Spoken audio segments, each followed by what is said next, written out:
Hey guys, I want to welcome you to the weekly Wednesday for the Financial Freedom newsletter, where every week, every Wednesday, we delve into something inspirational, motivational, something excerpt taken from the Financial Freedom weekly newsletter. Wherever you are, if you're listening on Spotify, on iTunes, Google, be sure to click the like, subscribe, share, comment. And without ado, let's get into the show. Hey guys, welcome to this week's podcast episode for the Financial Freedom Podcast.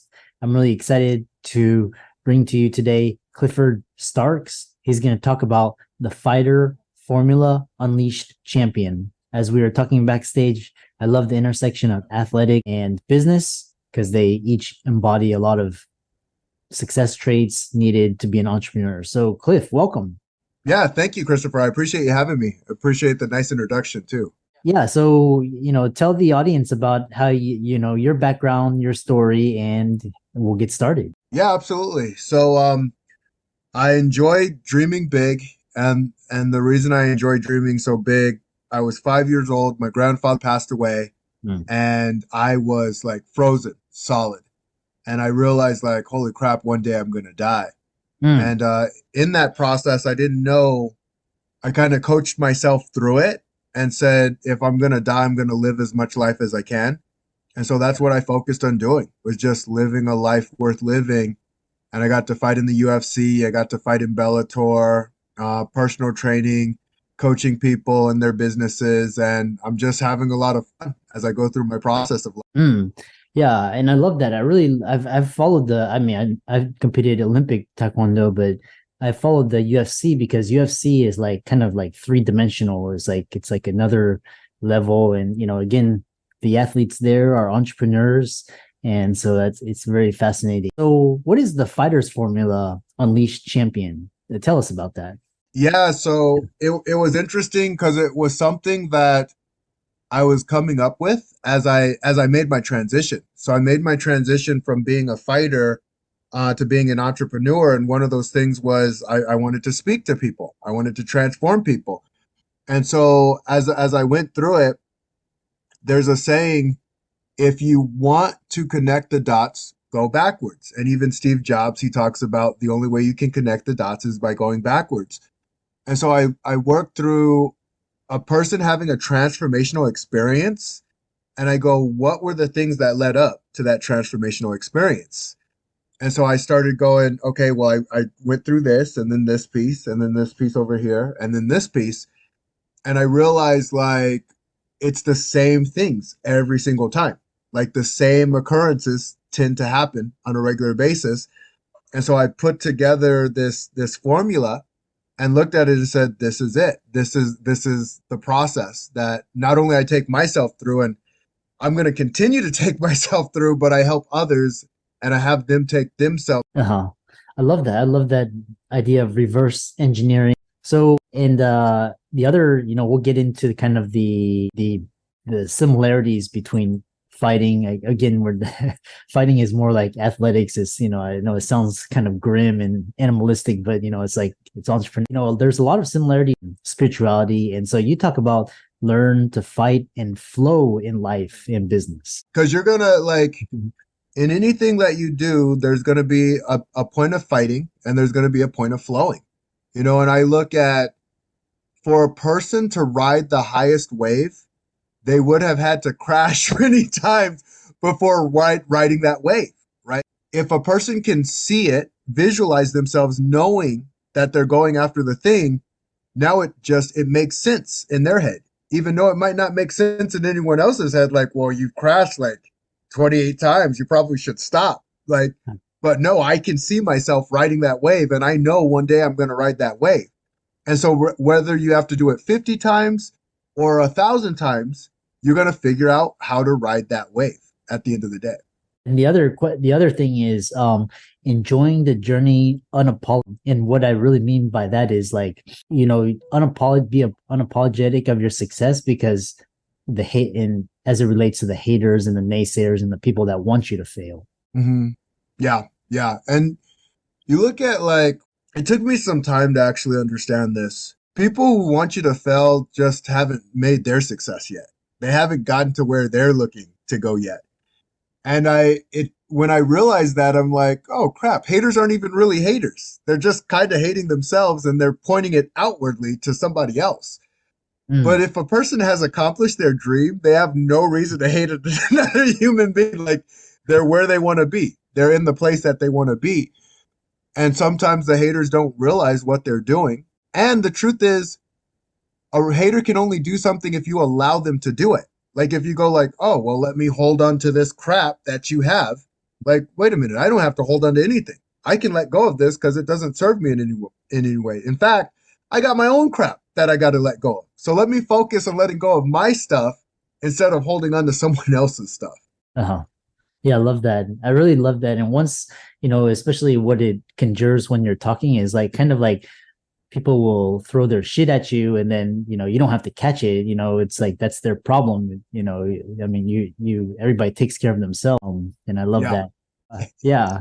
How do you how do you compare, again, we say fighting, competing, how does it correlate to business? What does it feel like? And how does values set into that? Yeah. So there's three things that you need to stand a chance at either game. You have to have the mindset, right? And that just means the mental framework to believe in yourself and believe in your team. Just like a a fighter is getting ready, they don't just fight by themselves to get ready for a fight. They have sparring partners, they have teammates, they have people supporting them. In business is much the same. You have your teammates, your support system, your clients, your employees, whatever it may be, the boss even. Whoever those support systems are, you got to ask yourself, do I have the right support systems? And do I have the right mindset in what I'm doing? Because if you have a growth mindset, you'll constantly stretch into new possibilities. If you have a closed mindset, you're just going to shrink anyway because the world's always adjusting. It's all you always got to pivot and adjust accordingly to whatever those things may be. And then there's the heart set, and the heart set just means like I know, like in my heart, I'm going to figure out what I need to figure out. Sometimes we don't know the how in things. This is in fighting and in business. Sometimes we don't know the how. So we have to create the how by bringing the right people around and just having an experience together and going like, holy crap, I didn't know we could do that. Or I didn't know we could pull this off. Or I didn't know this would, when these things come together, it creates this. Let's do more of this. And so ask yourself, like, is it speaking to your heart? Are you speaking with your heart? And then the other part is the skill set. Because you can have a mindset in place and you can have a heart set in place. But if you don't have the skills, it doesn't matter. Like, if you're not a skilled fighter, you're in trouble. Yeah. No matter how much you believe, no matter how much you think you can do it, if the skills aren't there, you're done. And the same is true in business. If you don't build the skill sets, good luck. And so I say, get those three together. Like, where's your heart set at? Where's your mindset at? And where's your skill set at? And what do you have to work on? And what do you have to change and adjust and get better at? And how does core values fit into this and into competing, into business, into life? Yeah, so your core values, it really just aligns you with the energy you want to be aligned with, right? Oh, Me and you are having a conversation, and I guarantee our core values align in certain ways. Like it didn't just accidentally happen that we had this conversation. We were really intentional with making this come together. yeah. And the same is true with anything that we do. Now, if we're not intentional with our core values, now we're just going to fall for whatever's around us because we don't know what our values are. And if we don't know what our values are, how can we be intentional in our life? And so Hmm. all it does is it allows that anchor to be intentional in something. So just like that person who's riding those waves, those like they see themselves, I'm going to ride that big wave. There's certain things that have to occur for the riding of that wave to ever even exist. And Hmm. so when you have the practices, when you have the thought processes, when you have the pieces in place that you need, you're going to do the things that you need to do. Now, if Hmm. you don't have them in place, you're just gonna kind of go with wherever the wind takes you, and you're really, really in trouble then because now you're equating it to luck. That is a dangerous way to play in fighting, in business, in life, and whatever you do. Yeah. So the core values just anchor you into who you are and what you were meant to do and how you serve. Mm, very powerful. And it's really like in MMA or whatever, that's real, that's raw, your life is on the line and you're like in the moment and you watch all the best athletes professionally. It's like they have strong core values. That's why they're the best and they don't care Yeah. what people, they don't care what people say that, they're supposed to do this and that. They stick to who they are and so I love that. Then of course there's adversity in life, business. You're gonna lose sometimes. Oh You're yeah. gonna. So how do you? What's your mindset as a fighter? That helped you during these times. Yeah, that's a good question. So there's the external world and the internal world, right? And I say ultimately the internal world's your best friend.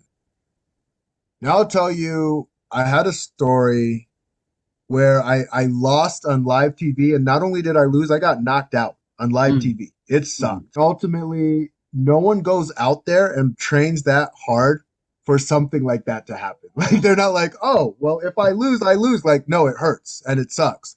yeah. But here's what was interesting to me. It actually served and supported one of my clients. Mm, And that specific client, my son had to say hi to me real quick.